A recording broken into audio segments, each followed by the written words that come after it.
திருவள்ளூர் மாவட்டம் கடம்பத்துறை அடுத்த வைஷாலி நகரில் நேற்று இரவு இருசக்கர வாகனத்தில் சென்று கொண்டிருந்த ராஜ்கமல் மீது 2 இருசக்கர வாகனங்களில் வந்த 6 பேர் கொண்ட கும்பல் நாட்டு வெடிகுண்டு வீசிவிட்டு சென்றது.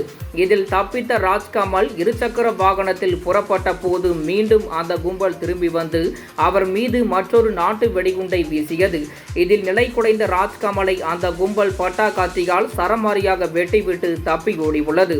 இதில் படுகாயமடைந்த ராஜ்கமல் சம்பவ இடத்திலேயே பரிதாபமாக உயிரிழந்தார்.